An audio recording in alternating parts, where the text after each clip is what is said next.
پاکستان گزشتہ کئی سالوں سے موسمیاتی تغیر کے نتیجے میں ہونے والے نقصانات کا سامنا کر رہا ہے۔ خیبر پختونخوا سمیت ملک کے مختلف علاقوں میں بدلتے ہوئے موسموں کے باعث شدید بارش اور سیلابوں نے تباہی مچائی ہے۔ عالمی سطح پر موسمیاتی تبدیلی کے اثرات نے یہ ضرورت پیدا کی کہ قوم کو مستقبل میں قدرتی آفات کی صورت میں اپنی زندگیوں کو محفوظ بنانے کے لیے اقدامات اٹھانے کی اہمیت سے آگاہ کیا جائے۔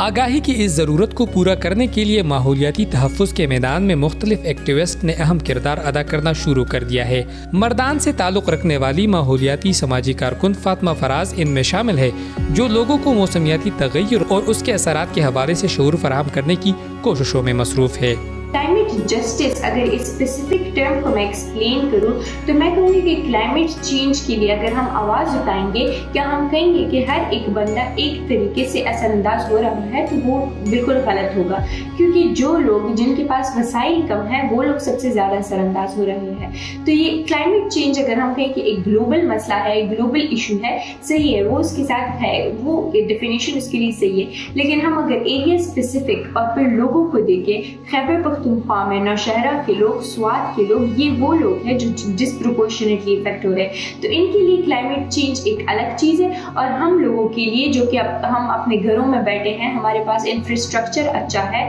ہمارے گھر ایسے بلٹ ہوئے ہیں جو کہ پانی کے قریب نہیں ہے، جو کہ جہاں پر سیلاب نہیں آ سکتے، ہمارے لیے کلائمیٹ چینج ایک الگ چیز ہے۔ فاطمہ فراز کا کہنا ہے کہ جہاں لوگوں میں آگاہی بڑھ رہی ہے، وہیں ابھی بھی کئی افراد کو قدرتی آفات، ان کے اسباب اور ان سے بچاؤ کے حوالے سے ضروری اقدامات کے بارے میں معلومات فراہم کرنا بہت اہم ہے۔ میرے حوالے سے جو کام میں کر رہی ہوں وہ مینلی یہی ہے کہ زیادہ تر ان علاقوں کے لوگ، ان میں اویئرنیس پھیلانا کہ آپ پہ اگر سیلاب آ رہا ہے تو کیوں آ رہا ہے، آپ اگر ڈراؤٹس کو فیس کر رہے ہیں تو کیوں فیس کر رہے ہیں، اور آپ ان کے لیے آپ کا سولوشن کیا ہونا چاہیے۔ آپ سب سے پہلے تو اپنے آپ کو کیسے بچا سکتے ہیں، اپنے ارد گرد لوگوں کو کیسے بچا سکتے ہیں، اور اپنے گھروں کو کیسے بچا سکتے ہیں۔ تو میرا اہم کردار یہی ہوتا ہے کہ میں ان لوگوں میں اویئرنیس کیمپینز انیشیٹ کروں، ان لوگوں کی یوتھ کو اویئر کروں کہ یہ مسئلہ کیا ہے، تاکہ وہ اویئر تو ہو جائے کہ ہم یہ جو چیزیں فیس کر رہے ہیں یہ کس وجہ سے۔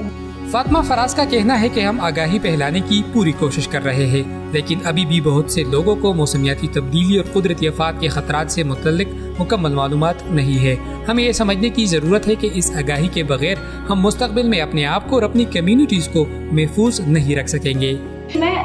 ایک لوکل بندی سے پوچھوں جو کہ پشاور کا رہنے والا ہے، اور اس سے ایک مسئلہ یعنی کہ ایئر پولیوشن، ہوائی آلودگی کے بارے میں پوچھوں، تو اس کو تو اپنی جگہ کے مسئلے کا پتہ ہوگا لیکن اس کو حل نہیں پتہ ہوگا۔ میرا اس میں کردار کیا ہوگا کہ میں اپنے ایکسپیرینس سے، میں اپنے نالج سے اس کو بتاؤں گی کہ اس کا حل کیا ہو سکتا ہے، نیشنل لیول پر ہم اس کو کیسے حل کر سکتے ہیں، اور پھر انٹرنیشنل لیول پر اگر ہمیں موقع یعنی کہ ایک پلیٹ فارم ملے تو اس کو ریپرزینٹ کیسے کر سکتے ہیں، اس مسئلے کو لوگوں کو کیسے بتا سکتے ہیں تاکہ وہ بھی اپنا کردار ادا کریں اور ہمیں اس مسئلے کو حل کرنے میں مدد کریں۔ جہاں ماحولیاتی ایکٹیوسٹ اس مسئلے پر شعور اجاگر کرنے کے لیے دن رات کام کر رہے ہیں، وہاں عوام کو بھی چاہیے کہ وہ اپنی ذمہ داری کو سمجھے اور موسمیاتی تبدیلی جیسے عالمی مسائل کو جاننے کے لیے خود بھی فعال ہو۔ عالمی سطح پر بیداری اور مقامی سطح پر اقدامات ہی ہمیں ان ماحولیاتی چیلنج سے نمٹنے میں مدد دے سکتے ہیں۔